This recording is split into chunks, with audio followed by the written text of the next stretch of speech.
आजचा विषय आहे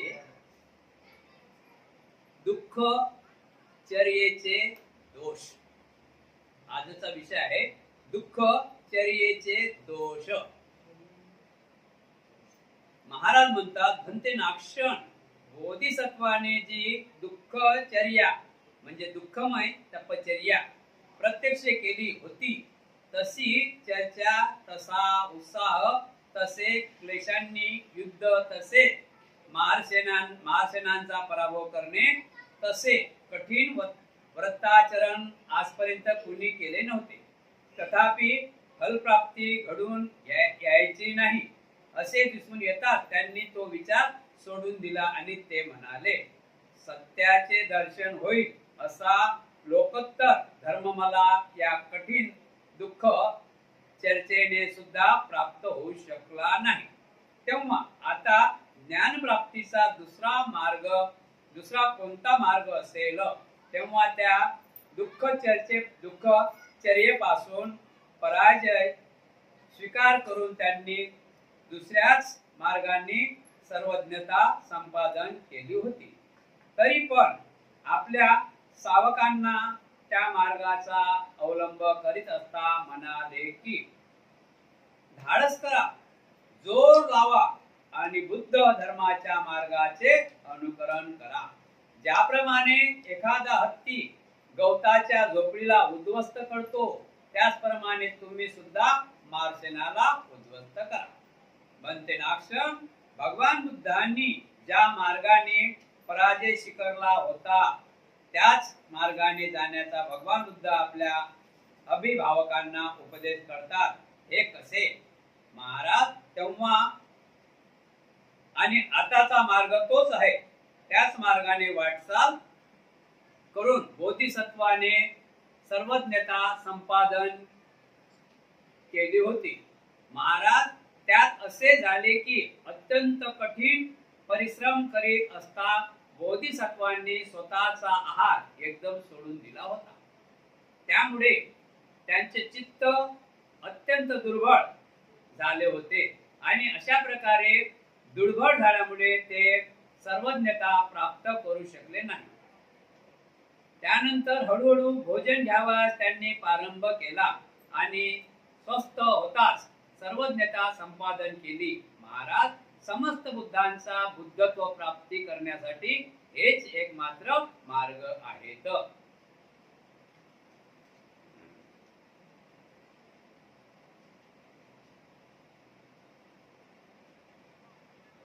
समस्त बुद्धांचा बुद्धत्व प्राप्त करण्यासाठी हाच एकमात्र मार्ग आहे। महाराज, आहार हाच सर्व जीवाचा आधार आहे। महाराज, आहार हाच सर्व जीवांचा आधार आहे। आहाराच्या बळावर सर्व जीव सुखाने जगतात। तसे सर्व बुद्धांचा बुद्धत्व प्राप्त करण्याचा हाच एक मार्ग आहे। महाराज, त्यावेळी भगवान बुद्ध सर्वज्ञतेचा लाभ करून घेऊ शकले नाही, तर हा दोष उद्योगाचा नव्हता। जोर लावण्याची नव्हता आणि क्लेशाची युद्ध करण्याचाही नव्हता, तर हा दोष केवळ आहार पूर्ण बंद केला होता, त्याचा हा दोष होता। तो मार्ग नेहमीच योग्य असाच आहे। विषय आहे दुःख चर्चेचे दोष। बघा, प्रत्येक गोष्ट करण्यासाठी काही दुःख तर सहन करावं लागतं। दुःखाशिवाय काही मिळते काही? दुःखाशिवाय काही मिळत नाही। भगवान गौतम बुद्ध म्हणजे सिद्धार्थ बोधिसत्व होते आणि त्यांना खूप माराने तकलीफ दिली, पण त्यांनी त्या मारावर जोर मिळवला। ते म्हणत, मारांनो, तुम्ही कुठल्याही प्रकारे मला तकलीफ दिली तरी चालेल, पण मी माझं ध्येय सोडणार नाही। म्हणून त्यांनी अनेकदा मारावर अनेक वेळा माराने तकलीफ दिली आणि त्यांनी ते सहन करत आपला रस्ता चालू ठेवला होता। तथापि फलप्राप्ती घडून यायची नाही। त्यांना आता दिसून आलं आहे की आपल्याला जे लाभ घ्यायचा आहे ते मिळून येणार नाही, दिसत नाही, तर तरी सुद्धा त्यांनी तो मार्ग सोडला नाही आणि नंतर त्यांनी काय केलं, आपल्या अनाजावर बंधन ठेवलं. अनाजावर बंधन ठेवलं की मी मार्ग शोधल्याशिवाय राहणार नाही. त्यांनी आपल्या अनाजावर बंधन ठेवलं, जेवणावर बंधन ठेवलं. दुसऱ्याच मार्गाने सर्वज्ञता संपन्न केली होती, तरी पण आपला सावकांना त्या मार्गाचा अवलंब करीत असता म्हणाले की धाडस करा, जोर लावा आणि बुद्धम धम्माच्या मार्गाचा अनुसरण करा. ज्याप्रमाणे एखादा हत्ती गवताच्या झोपडीला उद्ध्वस्त करतो, त्याचप्रमाणे तुम्ही सुद्धा मार सेनेला उद्ध्वस्त करा. मार तर तकलीफ देतच राहतील, पण आपण काय करायचं, त्याच्यावर मात करत राहायची. मार ही तकलीफ देतात, गुरुस्तीमध्ये मार आहे, आपण त्याला हार घ्यायचे नाही. मार मार मार तकलीफ देतात. मार हे आपल्या चांगल्या माणसाला जगू देत नाही, त्यांच्यासारखा पाहिजे. मार काय त्यांच्यासारखा बनवायला पाहिजे आपल्याला. म्हणून आपण काय करायचं, चांगला रस्ता भेटला त्या माराला, म्हणजे दुष्ट माणसाच्या, मार म्हणजे दुष्ट माणूस, मार म्हणजे दुष्ट विचार, मार म्हणजे दुष्ट स्वप्न सुद्धा, तर त्याच्यावर आपण मात केली पाहिजे. तर भगवान गौतम बुद्धांना साध्य होतं की मी विजय झाल्याचे राहणार नाही. त्यांनी एक वेळा असं अनाथ त्यागलं.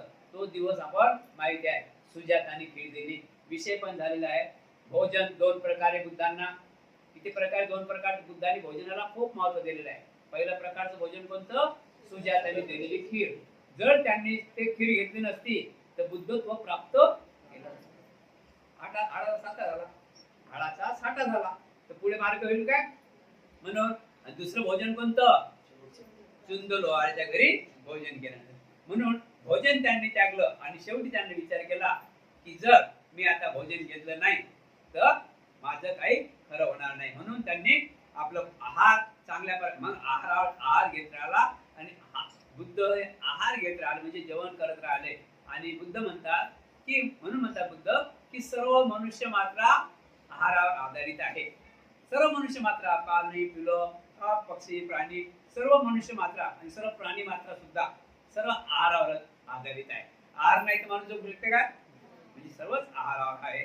म्हणून सर्वच आहारावर आहे. महाराज त्यावेळी भगवान बुद्ध सर्वज्ञता लाभ करून घेऊ शकले नाहीत.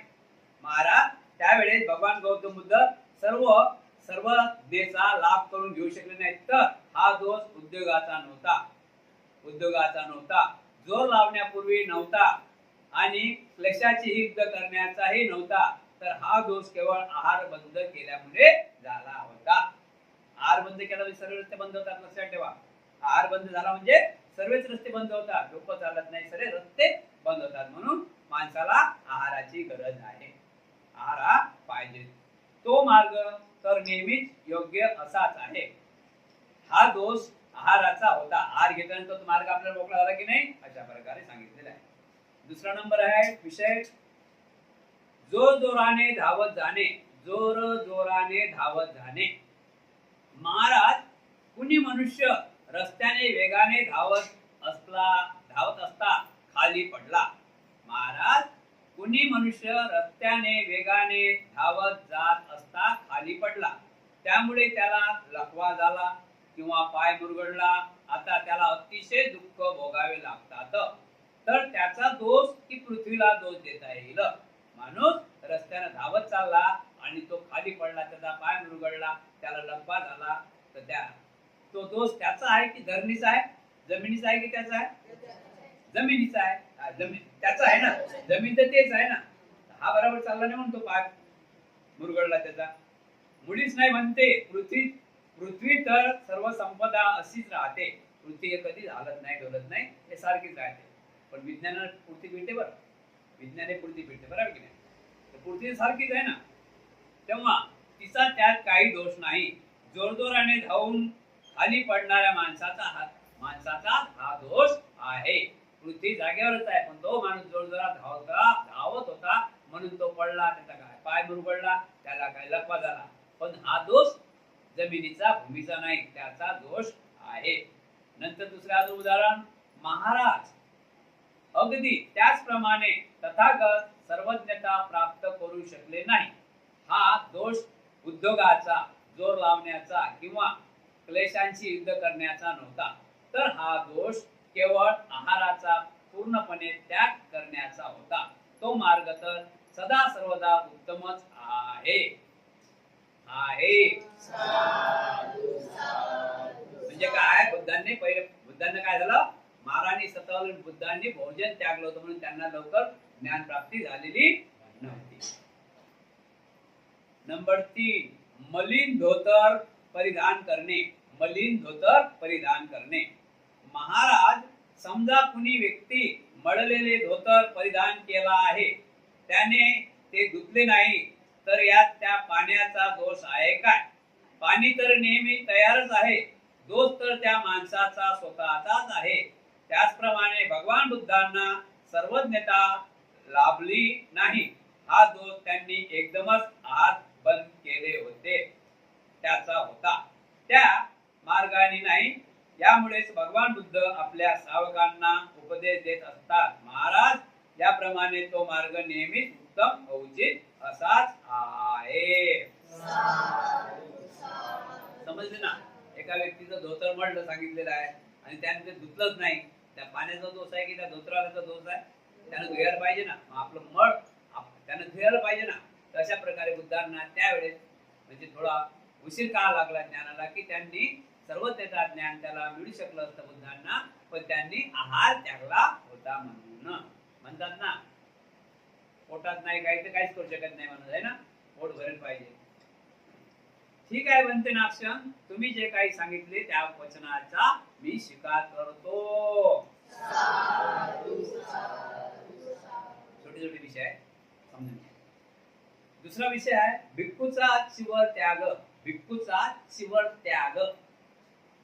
बनते नाक्षण, भगवान बुद्धाचा धम्म महान आहे, शाश्वत सत्य आहे, उत्तम आहे, श्रेष्ठ आहे, अच्युत आहे, अनुपमेय आहे, परिशुद्ध आहे, विमल आहे, स्वच्छ आणि निर्दोषही असा आहे. या धम्माच्या पावित्र्याकडे जोपर्यंत कोणी श्रोतापती फळ प्राप्त करून घेत नाही, तोपर्यंत गृहस्थ असतानाच चांगले शिक्षण दिले पाहिजे. कारण पुन्हा तो चिवराचा त्याग करून परत गृहस्थी जीवनात येणार नाही. श्रोतापन झाला की आनंदाने कोणालाही प्रवचित करावे. असे का? कारण असे कितीतरी वाईट लोक या विशुद्ध धर्मात प्रवचित होऊन नंतर पुन्हा चिवळ त्याग करून गृहस्थ बनतात. ते असे करीत असल्यामुळे इतर लोकांना असा निष्कर्ष काढण्याची संधी मिळते की श्रमण गौतमाचा धर्म उत्तम नसावा, म्हणून तर इतर लोक चिवळ त्याग करून परत गृहस्थी जीवनात येतात.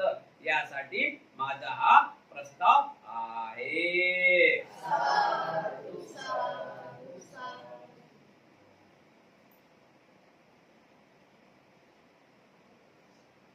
भिक्खूचा चिवळ त्याग म्हणजे भिक्खू हा चिवळ त्याग, भिक्खू होणे आणि अजून चिवळ काढणे, त्याला भिक्खूचा चिवळ त्याग म्हणतात.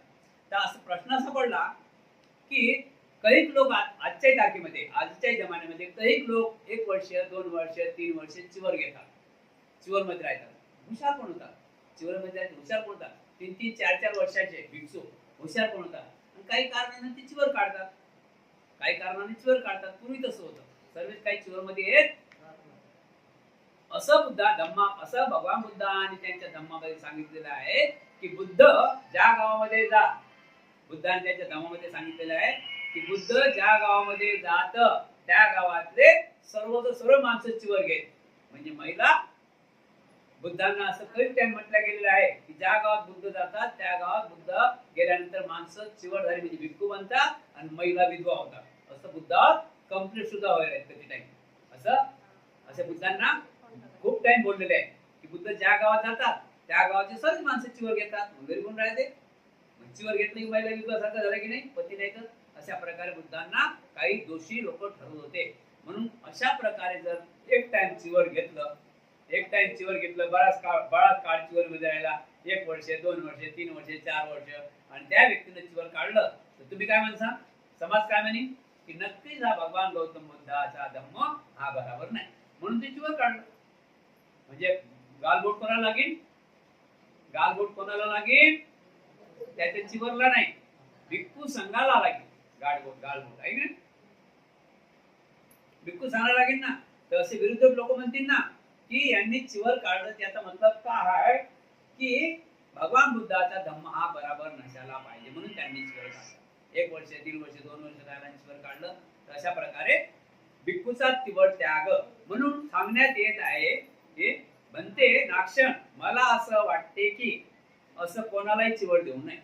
महाराज म्हणतात भंतेजी एवढा मोठा श्रेष्ठ उत्तम अच्युत अनुपमय परिशुद्ध विमल स्वच्छ आणि निर्दोष हा धम्म आहे. निर्दोषी हा धम्म आहे. खूप चांगला धम्म आहे. जर असे लोक चिवर घालतील आणि चिवर काढून घरी जातील तर काय म्हणतील लोक. म्हणून तुम्ही अशा लोकांना चिवर द्यायचं नाही. तर चिवर कोणाला द्यायचं सांगितलं. जो श्रोतापण झालेला आहे त्याला चिवर द्यायचं आहे. आता श्रोतापण किती वेळ टप्पा आहे. दुसरा टप्पा. पहिला टप्पा कोणता आहे उपासक. दुसरा टप्पा श्रोतापण. श्रोतापण याचा मतलब काय. श्रोतापण म्हणजे काय. श्रोतापण म्हणजे काय की श्रोतापण अशा व्यक्तीला म्हणतात की त्याला परिपूर्ण धम्माचं ज्ञान झालेलं आहे. बुद्ध धम्म संघ त्याला समजलेला आहे. बुद्ध रत्न धम्मरत्न संघरत्न त्याला समजलाय. त्याला श्रोतापण समजतात. श्रोतापण म्हणजे अज्ञान आणि विज्ञानाच्या बाजूचा. अज्ञान आणि विज्ञानाच्या बाजूचा म्हणजे त्याला अज्ञान समजते अंधश्रद्धा समजते. तो विज्ञानवादी जो व्यक्ती म्हणजे सच्चा म्हटला गेलेला आपल्यामध्ये जो व्यक्ती सच्चा मनाने सच्च काम करते तो व्यक्ती श्रोतापण होते. त्याला समजते आई वाईट काय आणि चांगलं काय. तोच व्यक्ती श्रोतापण होते. चहा घ्या पुढचा व्यक्ती श्रोतापण होत नाही. श्रोतापण होण्याला खूप काही करावं लागते. म्हणजे आपल्या आई वडिलांची सुद्धा बाजू मांडू शकत नाही तो श्रोतापण मानून. आई वडील गलत आई वडील गलतच गलत. बाबा गलतच गलत. पण आता आहे का असं.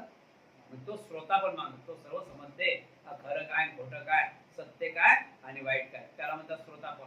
म्हणून महाराज म्हणतात मिलिंद महाराज म्हणतात की म्हणते मला असं वाटते की हा भिक्खू संघ जर असा करत असेल तर आपल्या चांगल्या धम्माची वाट लावून जाईल. चांगल्या धम्माला आपल्याला नाव लावून ठेवतील. म्हणून तुम्ही अशा कोणालाही चिवड द्यायचं नाही. त्याला श्रोतापण झालं काय त्याची परीक्षा घ्यायची आहे. श्रोतापण झालं काय त्याची परीक्षा घ्यायची आहे. नंतर त्याला चिवड द्यायचं आहे की जेणेकरून तू काढू शकणार नाही. आता इथे प्रश्न कसा पडला की कोणाला काही समजव की ना समजव द्या चिवर आमच्या पोराला आहे ना. कोणाला काही समजव की ना समजव आम्ही झालो चिवर घ्यायला चालले चिवर घ्यायला. तिकडून आले जैसे थे मग आता तिकडून आले जैसे ते लोक म्हणतील नाही का की तुम्ही तर 10 दिवस चिवर घेऊन आले अजून तिकडे चालले का. म्हणजे काहीतरी धम्मात गडबड आहे असं म्हणता येईल ना. म्हणून भिक्खूचं चिवड त्यागणे म्हणजे नागसेन म्हणतात. नागसेन भंतेजींना म्हणतात महाराज की भंते नागसेन मला असं वाटतंय की जो भिक्षू मध्ये त्याने चिवर काढू नये. आता प्रश्न असा पडला की मनाई पण आहे. प्रश्न असा पडला की आमच्या नियमामध्ये नियमवाली पण आहे. नियमवाली अशी आहे की ज्या व्यक्तीला चिवर घ्यायचा आहे आता ती सुरुवात 10 दिवसापासून झाली पण खऱ्या अर्थानं 10 दिवसात चिवर आहे. 10 दिवसात तुम्ही कोणी येतात बोलत तुमचे तर आम्ही 10 दिवस सामने शिबिरामध्ये बसवतो. त्याच्यानंतर त्यातले कोणी आम्ही विचारतो की या संघामधलं कोणीतरी तुम्हाला 2 महिने 4 महिने 1 वर्ष 5 वर्ष राहू द्यायचं आहे का. मग त्यातून मुलं निर्माण होतात. काही मुलं निर्माण होतात किंवा काही घरी जाऊन पण वाटते त्यांना की आता आपण आजीवन चिवर घ्यावं किंवा 5 वर्षासाठी घ्यावं. तर आम्ही त्यांना चिवर देतो. त्याला 1 वर्षाचा चिवर मानते. 1 वर्षाचा चिवर आहे ना तर ते म्हणतात आम्हाला भंतेजी आम्हाला 1 वर्षाचा चिवर पाहिजे. आम्ही त्यांना 1 वर्षाचा देतो. मग 1 वर्षात दिलो की त्यांना त्या व्यक्तीच्या आम्ही त्या सामन्याची आम्ही परीक्षा घेतो आणि आम्हाला माहित पडते ना सामन्याचा कुठपर्यंत आहे. मग तो चालते. मग त्याला विचारतो बेटा घरी जायचं आहे का. म्हणजे नाही भंतेजी. मग अजून 1 वर्ष म्हणजे करत करत करत 5 वर्षाचा टप्पा आहे. किती वर्षाचा 5 वर्षाचा. आणि 5 वर्षाचा टप्पा झाला मग आम्ही त्याला 5 म्हणजे काय अनेक भिक्खू लोक बोलवतो त्याला आता तुला घरी जायचं आहे की तुला उपसंपदा करायची आहे. उपसंपदा केली की मग तुला जाता येणार. उपसंपदा केल्यामुळे तुला जाता येणार नाही. काऊन की संघ बदनाम करायचा नाही. मग तुला आता सांग 5 वर्ष तू राहिला अभ्यास चांगला केला आता हा अभ्यास तुझ्याही कामाचा आहे समाजाच्याही कामाचा आहे तुझ्या कुटुंबाच्याही कामाचा आहे. अभ्यास व्हायचा ते काय गुण हा कधीच मरत नसते माणसाचा. गुण हा कधीच मरत नसते. गुण कधी येते कुठे येते सोबत येते. गुण कधी बी कोणताही गुण असो माणसाचा सोबत येते. पण आता तो गुण कोणता सोबत न्यायचा आहे कोणता ठेवायचा आहे आपल्या हाती आहे. गुण सोबत येते बरं, गुण हा सोबत येते. आता कोणता गुण सोबत न्यायचा आहे आणि कोणता गुण आपल्या इथे ठेवायचा आहे ते आपल्याला माहिती. आता आपल्याला कोणता गुण सोबत घेऊन जायचा आहे? चांगला. वाईट गुण सोडून द्यायचा आहे, बरोबर आहे की नाही? म्हणून म्हणून त्या भिक्खूला तो 5 वर्ष झाल्यानंतर त्याला आम्ही लोक विचारतो, त्यावेळेस 12 ते 15 असतात त्यांची परीक्षा घ्यायला, आणि त्याला मग आम्ही उपसंहार नावाची विधी होते. उपसंहार त्यावेळेस तो बंदीजी बनायला तयार होते. त्याचे अलावा जर 5 वर्ष झाले भिक्खू झाला, उपसंपदा झाली, त्याचे अलावा जर त्या व्यक्तीला आम्हाला त्या व्यक्तीचा स्वभाव परवडला नाही, त्याचं म्हणजे अनेक त्याचं आचरण जर बरोबर नसले, तर आम्ही त्याला स्वतः येऊन बोलावून त्याचं चिवर समजलं ना. संघामध्ये राहावं लागते ना, समाजामध्ये राहावं लागते ना. तर एका व्यक्तीमुळे आता तुम्ही लोकांनी काही गुन्हा केला तर तुमचं माफ आहे. तुमचं काही उपासकांनी काही गुन्हा केला तुमच्या नावानं तुम्हाला माफ आहे. कोण म्हणून तुम्हाला कोण लागेल नाही? तुम्हाला एका उपासिकेने काही गुन्हा केला तुम्हाला माफ आहे. नावाने एकाच नावानं विचारला जाईल. पण भिक्खूने गुन्हा केला तर भिक्खूच्या नावाने विचारला जात नाही, संघाच्या नावाने ओळखला जाईल. म्हणजे की नाही, कशा नावाने ओळखला ते? म्हणजे कोण बदनाम होते? मी नाही बदनाम होत, पुरा संघ. तुम्ही काही केलं तर सर्व उपासिका बदनाम होतात का? म्हणून संघ, एका व्यक्तीमुळे संघ बदनाम झाला नाही पाहिजे अशी संघामध्ये आम्ही तंतुरत करून ठेवलेले आहे. विनयपीठामध्ये पहिल्यापासून जर कोणाचं चारित्र्य बरोबर नसेल तर त्याला आम्ही बोलावतो, 10-12 व्यक्ती जमावतो, त्याचं चिवर काढतो आणि त्याला काहीच खर्च करून नाही. कपडे आम्ही घेतो, जाय बाबा घरी सुका. समजलं की नाही? समजलं ना? अशा म्हणजे काय? भिक्षूचे चिवळ त्याग म्हणजे काढून टाक, अशा प्रकारे. म्हणून महाराज म्हणतात तुम्ही श्रोतापण माणसाला चिवड द्या. आता इथं श्रोतापण येते काय? श्रोतापण म्हणजे सर्व जाणणारा, बुद्ध धम्म संघाला मानणारा. नेमकेच माणसात कांडार आपल्याला त्यांना आवड आहे म्हणून सवड आहे. आता एका त्याला आवडही नाही आणि त्यांना सवड येते का? आली येते काही गरज पडली का? बरोबर आहे. ज्याला आवड आहे तो सवड काढते, खूप खूप जोरदार म्हणजे सवड काढते. आणि ज्याला आवडही नाही त्याला सवडही नाही, तो मस्त बसला गप्पा मारत. म्हणून इथं काय चांगलं आहे, इथं वाईट आहे. जे इथं भेटते, खरं सांगा तुम्ही तुमच्या विचाराने बघा, जे इथे भेटते ते कुठे भेटते का? अनमोल बुद्धांनी आपल्याला धम्म दिला आहे 3 महिने. जर या 3च महिन्यात आपण जर 3 महिने आपल्या हातून गेले तर काय कमाई केली आपण? नेहमी सांगतो पैसा बंगला माडी गाडी हे तर करणेच आहे. कपडा रोटी और मकान याच्याशी तुम्हाला जगू शकत नाही, यात काही शंकाच नाही. जगू शकत नाही. कपडा पाहिजे, रोटी पाहिजे, मकान पाहिजे, त्याच्यामध्ये गाडी पाहिजे, बाडी पाहिजे, मुलं पाहिजे. बरं, गाडी बाडी माडी समजलं ना? संसारमध्ये पाहिजे. पण त्याला नीतिमत्ता लागली पाहिजे. तो आपला टिकव राहिला पाहिजे. तो संसार आपला टिकला पाहिजे. संसार टिकला पाहिजे ना. मग आता गाडी केली, घोडा केली, बंगला घेतला, गाडी घेतली, घोडा घेतली आणि माणूस सुधारलाच नाही, तो संसार टिकते का? माणूस जर वेचणी आहे, तो बरेच लोक बघा 1-1, 1.5 लाख रुपये माणसं वेचणी, 1-1, 1.5 लाख रुपये पगार कमावणारे ते लोक नशाने, अनेक गोष्टीच्या नशा आहे आणि अनेक प्रकारचे गुण आहेत त्यांच्यामध्ये. नशा म्हणते तर ते तर जास्त दिवस नाही, ते तर त्यांचा थोडा दिवसाचा कारभार असते. बरोबर आहे की नाही? असे जर थोडा दिवस कारभार असते तर टिकते का जास्त? मोठा फुगा फुगला तो जास्त दिवस टिकते काय? मोठा झाला ना तो पैसे जरा फुगा, माहिती आहे ना? समज ना? फुगा म्हणजे त्याचे गुण लय झाले तर ते फुटण्यास जर आलं काय, मग तो फुटल्यानंतर नाश कोणाचा होते? संसार. मग आता त्या मातेने काय करावं आणि त्या बेट्याने काय करावं तुम्ही सांगा. हेच इथं शिकवलं जाते की पैसा तर पाहिजे, कपडा पाहिजे, रोटी पाहिजे, मकान पाहिजे, पण त्याच्या बरोबरीच संस्कार पण पाहिजे. आजचा विषय खूप छान होता, बघितला मी. तर एक बाप आहे आणि पत्नी तर मरण पावली बरीच दिवसाची आणि बाप कंपनीचा मालक आहे. कंपनीचा मालक आहे बाप.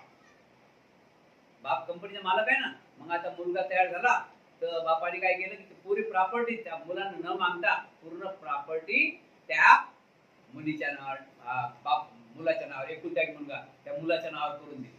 पुरी प्रॉपर्टी, सर्व धन, कंपनी, बिल्डिंग, गाडी, घोडी, माडी, बापानं काही जवळ ठेवलं नाही. पुरी बापाच्या मुलाच्या नावावर करून दिली.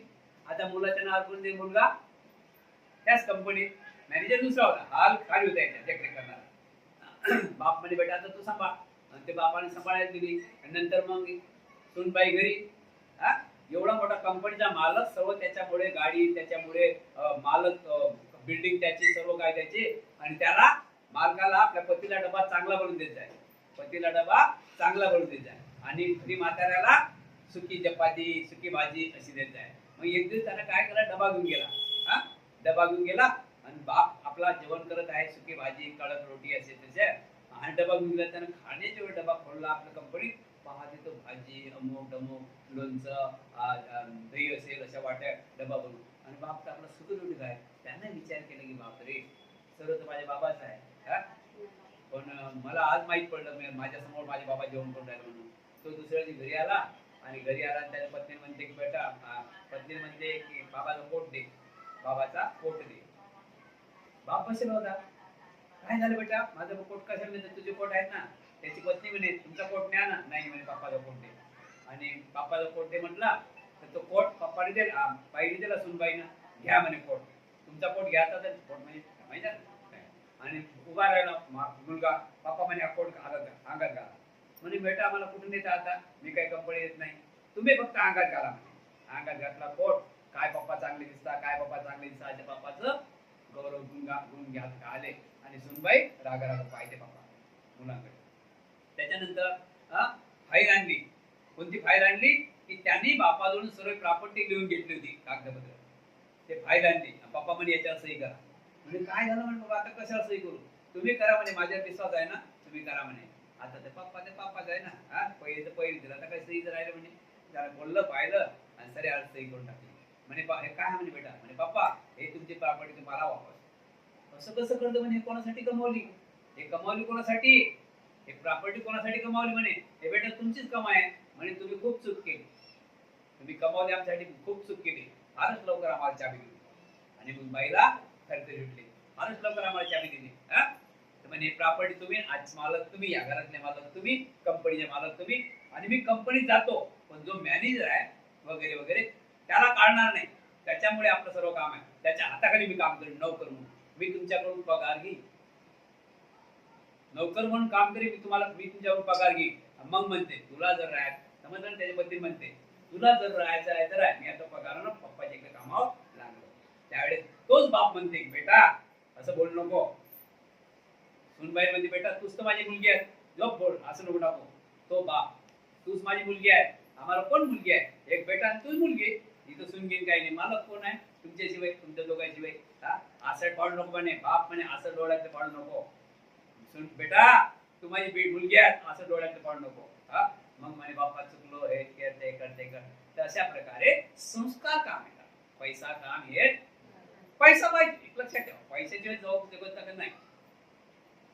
आणि पुरा महाराष्ट्र आपल्याला, भारत देश ओळखून राहिला. ज्यांनी पैसा कमावला त्यांनी विचार करा, आजच्याही तारखेमध्ये विचार करावा. म्हणून तुम्ही लोक म्हणता म्हणती दान दान दान दान, हे दानच काम येते. मुंबईत राहता आपण, बघा तुम्ही, फक्त विचार करा तुम्ही, महाराष्ट्र भारत बघून राहिला आपल्याला, काही शंका नाही. ज्यांनी मुलासाठी खूप काय करून ठेवलं ते आज आश्रमात आहे. काऊन की त्यांनी मुलाला शाळा शिकवलं, डॉक्टर बनवलं, इंजिनियर बनवलं, वकील बनवलं, पण संस्कार दिले ना. बिहार त्यांना दाखवलं नाही, गाव त्यांना दाखवलं नाही. काय त्यांना माहित पडली, डॉक्टर केला त्याला पत्नी आली डॉक्टरी, डॉक्टर केलं त्याला पत्नी डॉक्टरी आली की नाही. तुम्ही किती कष्टाने केलं हे, जे काय प्रॉपर्टी जमली, किती कष्ट झाले त्याला. झोपड्यातून आज आपण कुठं महालमध्ये चाललो, बरोबर आहे. म्हणजे आपण सर्व्हिस केलो, बरोबर ना, किती कष्टाने गेले. पण तुम्ही ते संस्कार दिले नाही, तर तुम्ही लक्षात ठेवा, झोपल्याशिवाय आपल्या हाती काहीच नाही.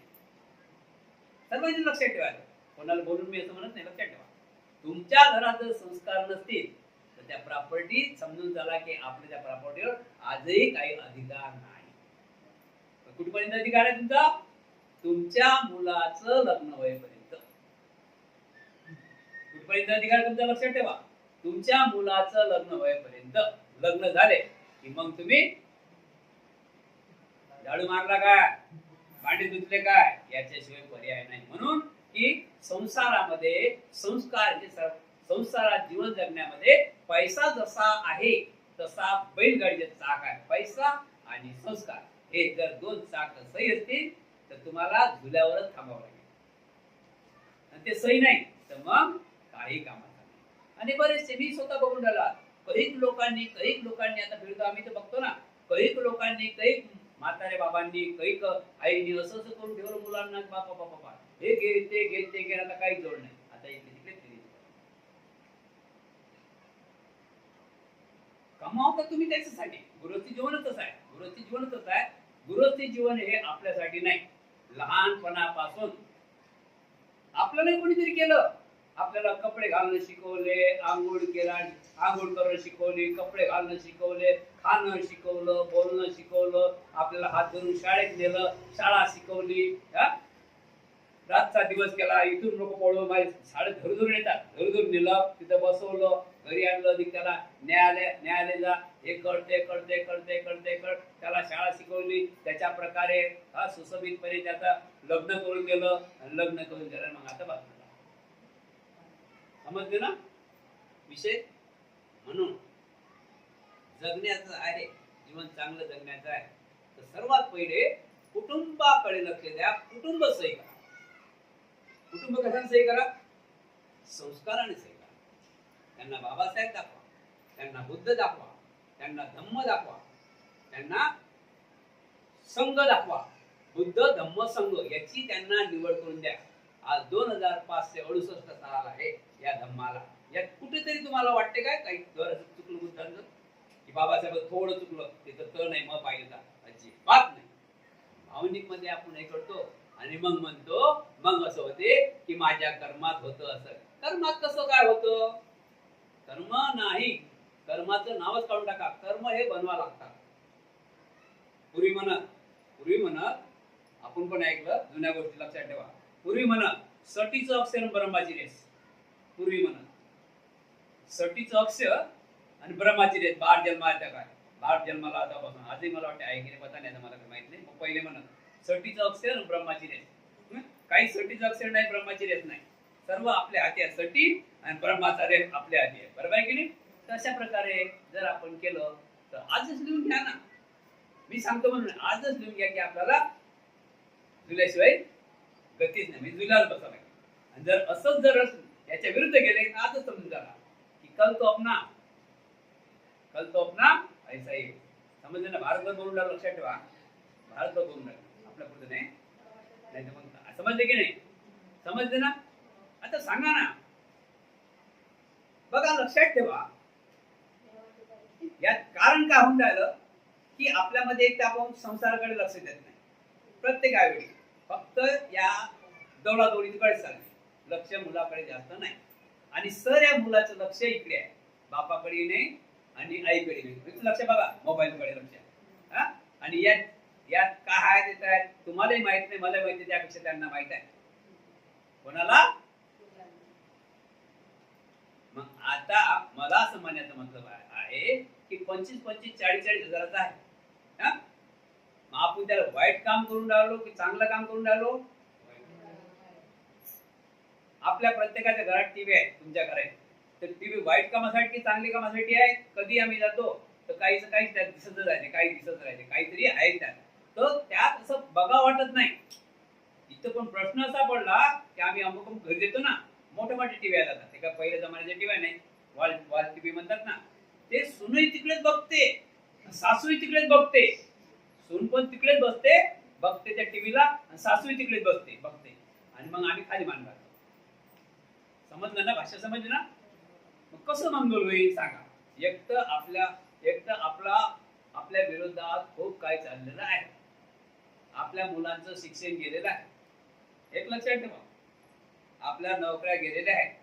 जर आपण आजही नाही सांभाळलो तर मग आपण काहीच कमाई केली असं सांगता येणार